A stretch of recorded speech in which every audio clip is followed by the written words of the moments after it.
He phoned me from Spain on preseason. He said, I think there's an article in the Sunday Sport. I'm like, okay, so can you go get it? Because he goes, I'm getting calls about it.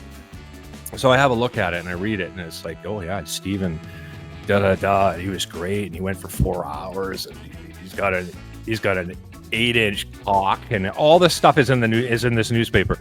So I phone him back, and he's like, you know, this isn't true, right? And I go, oh, I know it's not true. I've seen you in the shower.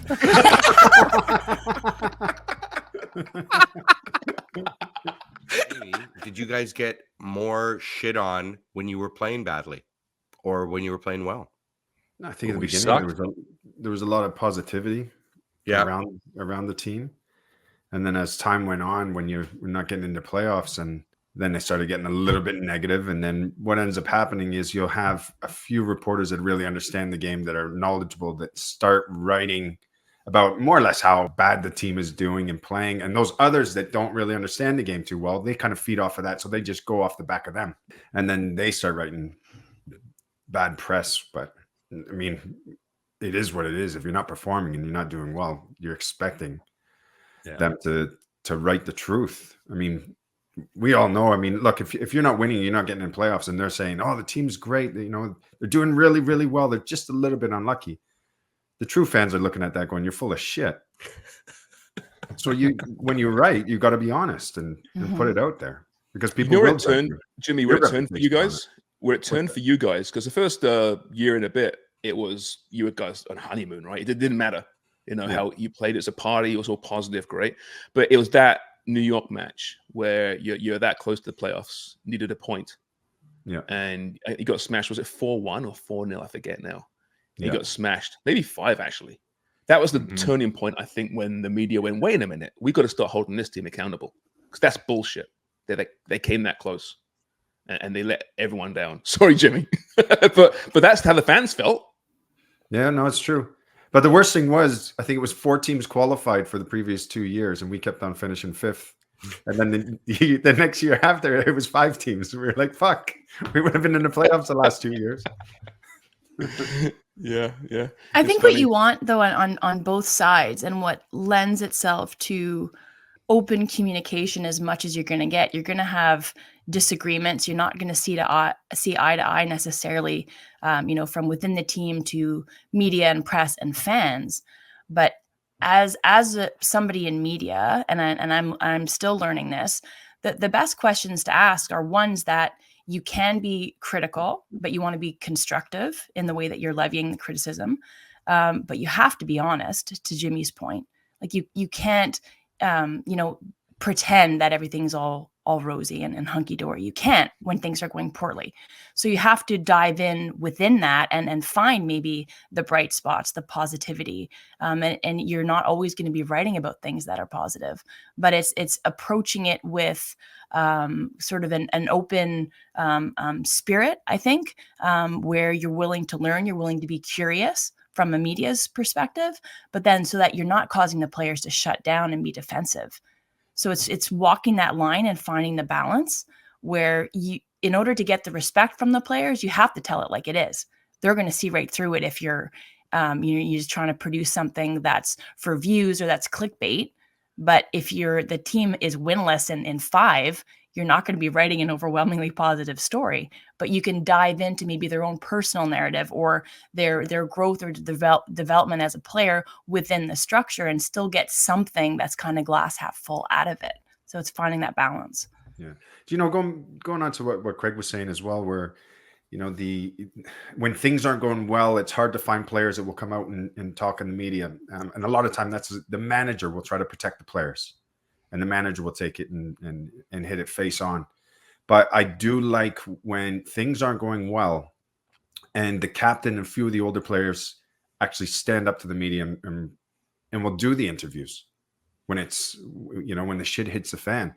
Because it's great when things are going wonderful and you can get out and you can talk to the media and everything's honky-dory and everybody's in a good mood. But when things aren't going bad, I like the individuals that will stand up in front of the media and say, yeah, we're not performing. We're not doing things right. Now, granted, protect the younger players. Yeah, don't let the younger guys come in and face the media. But the older players, the captain, yeah, you've got to face the media. That's my.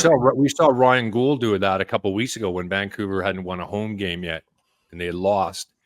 He faced the media and he was really honest about how lackluster the performance was and how it had to be much better. And I thought that honesty went a long way. And him facing the media, just like you said, Jimmy, older player, experienced, show up to the media, face it when things aren't going well as when they're going well.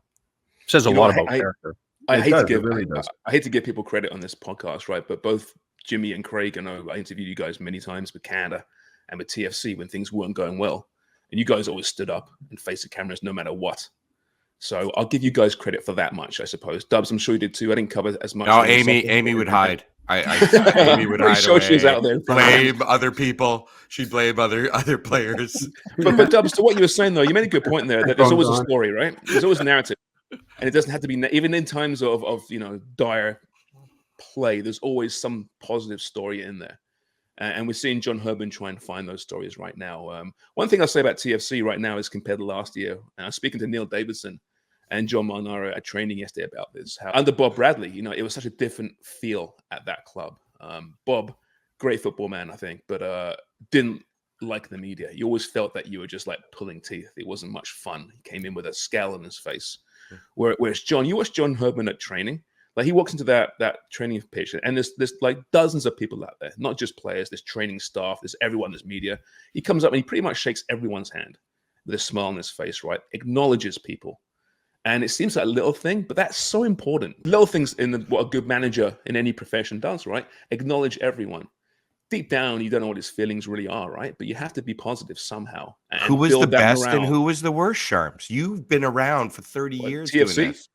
Well, anyone across the Canadian landscape, who answered the questions, who was a prick? I want names. Honestly, there haven't been many pricks in this, honestly. I mean, you said many. That means there's one or two. Who was the biggest? I'm trying to think. Pricks. I don't think there are many pricks. I mean, with Canada, I always liked the Canadian coaches. From Holger was brilliant. He was very German, as these guys know, right? But he was really good with the media, I thought. Good with me.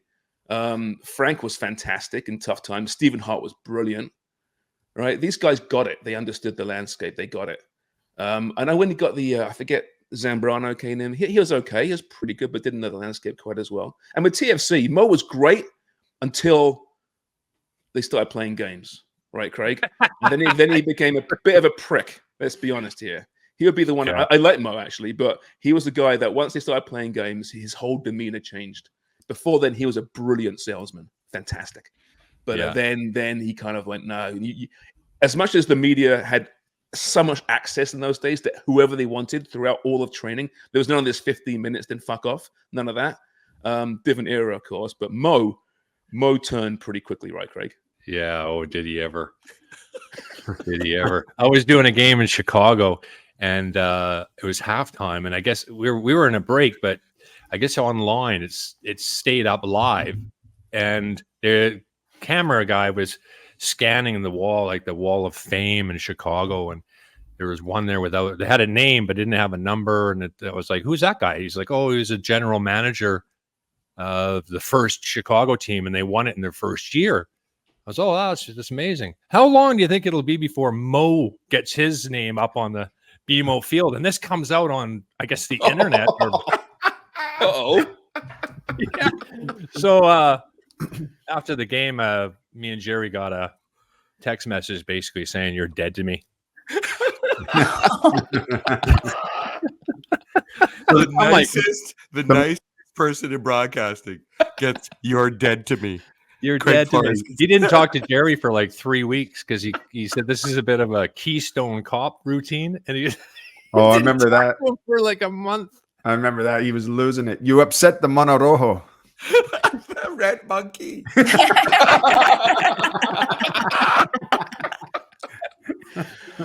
I remember Mo sent KJ a text once saying, "I'm going to sue you." There's a threat for suing him, and he's just angry, right? And that may be over Jimmy. Actually, I think it may be over Jimmy. I'm not sure about the retirement. I can't remember now.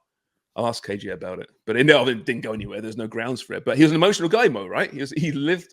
His heart was on his sleeve, right? Yeah. And that made him a brilliant footballer. And listen, he had success in MLS too before TFC. But yeah, different times. But yeah, I mean, TFC managers generally have been pretty good. I mean, Greg Vanney was very good, very, very corporate, very professional. You know, didn't get much from him, but he was good enough. Bez was great when he was an executive. He'd always, jump on and talk. So I just wanted to say, without naming anybody in particular, but you hire a coach, whether it's MLS or national team, and they're responsible for dictating the philosophy of play, like what the identity is going to be of the club or of the country and the players that are assembled to express that on the pitch. But they're also responsible for setting the tone in terms of how you relate to outsiders. And that includes media, that includes fans, that includes all of the stakeholders of the game. And so if you have somebody who's distrustful, you have somebody who's cautious or wary of media because they've been burned in the past, that bleeds down into the players. So in times where things are difficult, and you're worried that you're going to be kind of hard done by, you're going to get burned by the media, then of course you're not going to make the players available. But if you're just a nice, generous human who is available and is transparent, then everyone else is going to respect that. And then that's something that contributes, I think, to making players feel supported and welcome and trust the process of the people that they're involved with, that they see a manager conducting him or herself in that way, where no matter what the result was, there's a handshake, there's an acknowledgement, there's a look in the eyes, there's, I see you, and I'm not immediately, leery or wary of how this is going to go. Doesn't mean that what's going to be written about you're going to agree with, or you're going to be completely on board with, and that's okay. But at least there's a modicum of respect that's always there, and that is very much instilled by and established by the person who is leading the charge, and that oftentimes that's the manager.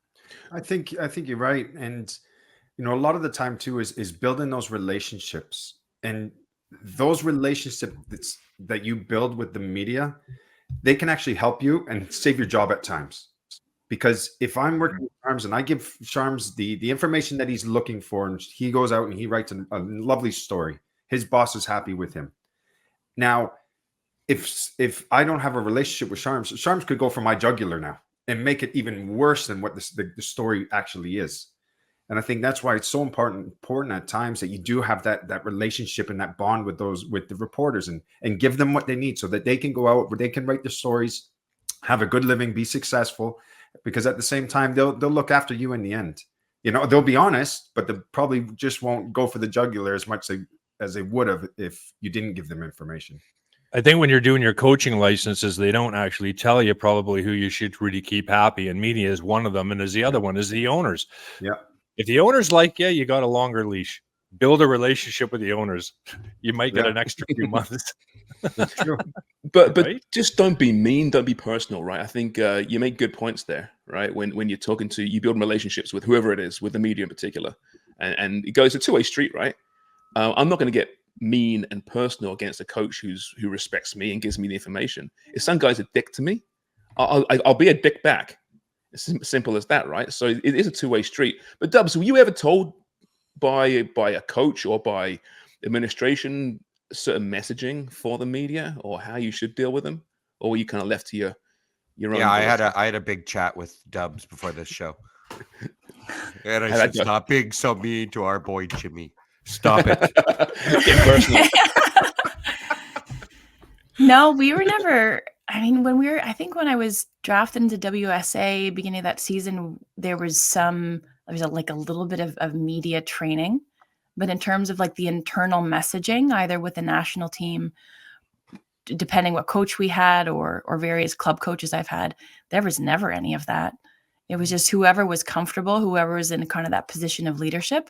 Those were the people who were kind of pushed out, or I think Jimmy's earlier point about, or yours, Sharms, people willing to be accountable for the group and maybe publicly, take those blows, but you're doing it for the team, right?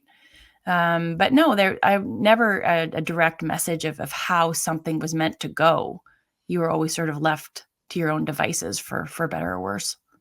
It's so different though, right, in North America compared to Europe in particular. UK, where there's so much media covering each team, and you have the tabloids over there, and you might have the one guy who's renowned for being an arsehole and for, having his sources around the town and finding the inside scoop on who's out where doing what.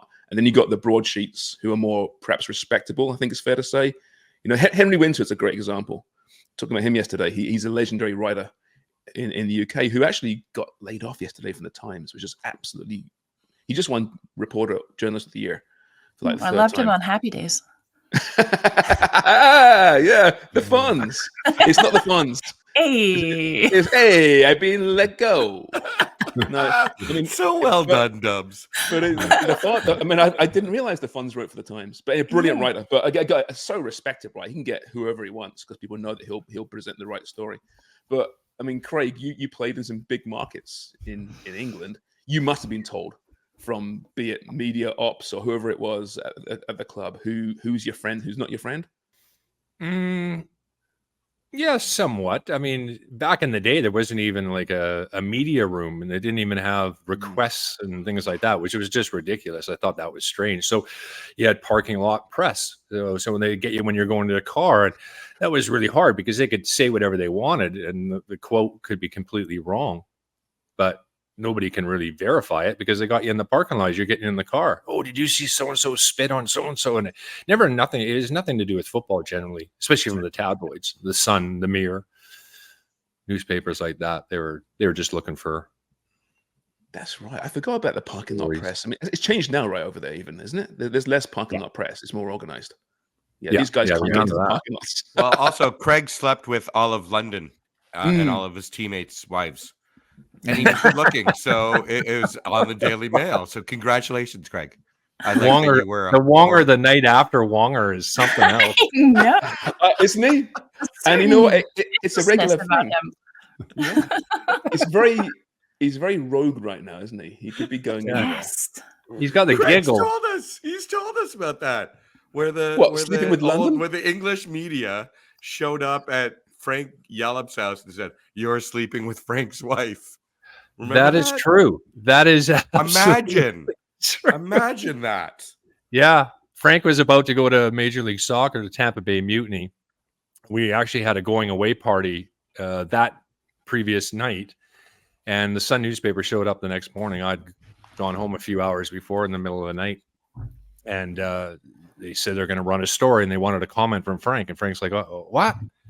He's like, "Yeah, we got the story that your best friend Craig has been sleeping with your wife, and you're going to MLS to save your marriage and your career, and Craig is also injured at the moment because you guys had a fight in the treatment room, and he hurt his elbow." And Frank's like, "What the fuck are you talking about?" It's very specific. So I get a call from Frank, and then I'm like, "What's going on?" And he's like, so what did you say, Frank? He said, "Well, I'm leaving, so it's all on you, buddy." I mean, you hear about media making shit up. I mean, that is like next level. I know. And we had to get the club. There's the old guy at the club, Charlie Woods. He had a contact at the Sun newspaper, and he phoned him up and said, "Listen, you guys are so far off the mark. I'm not sure where you got the story from, but these stories come out, and if they do print them, people get paid for them, Like there's at the articles, there'd be some article about a player and blah, blah, blah. And then at the bottom, if you have any knowledge or if you've done anything with a football player, here's a number and phone it. And they literally take phone calls from these people who are sleeping with players. And it's a career for some guys. It is. Yeah. Right. You make a lot of money. That's why the it girls, remember we used to go out for a night out and you knew them right away. Yeah. Because all they wanted to do was sleep with a footballer and sell their story. Yeah. People are always wondering, is somebody show them attention. It's like, do they like me? Are they looking for a story? It's like most guys are stupid. They would just take their chances. Yeah, I was going to say, probably was it an it girl, Jimmy? They called it it girl? Is that what they called? It girl, yeah. Yeah, so it must be probably an it girl, but I don't care. No. And then the next morning you're like that reading the newspaper, you're like, "Oh fuck." Yeah. He was a terrible shag. He's a better footballer than he is in bed. That's right. 3 inches, my ass.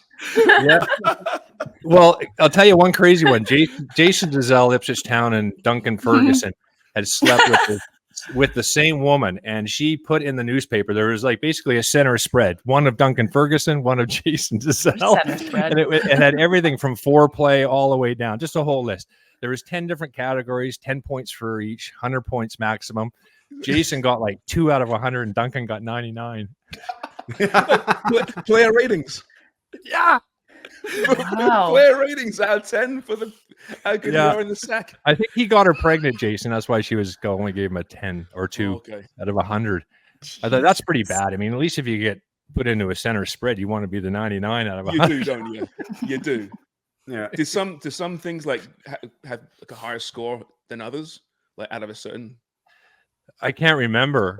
And then there was Stephen Bywater, who are you saying oral? Is that what you're saying? Sharms wants to know about oral. like player ratings, like a goal's worth more than a tackle. Oh, right. I can't remember. We were laughing too much at Jason on the bus with this center spread. It was pretty amazing.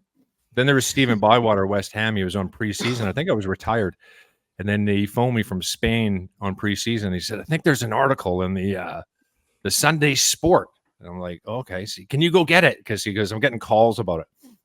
So I have a look at it and I read it, and it's like, oh yeah, Stephen, he was great, and he went for 4 hours, and he's got an 8-inch cock, and all this stuff is in this newspaper. So I phone him back, and he's like, this isn't true, right? And I go, oh, I know it's not true. I've seen you in the shower.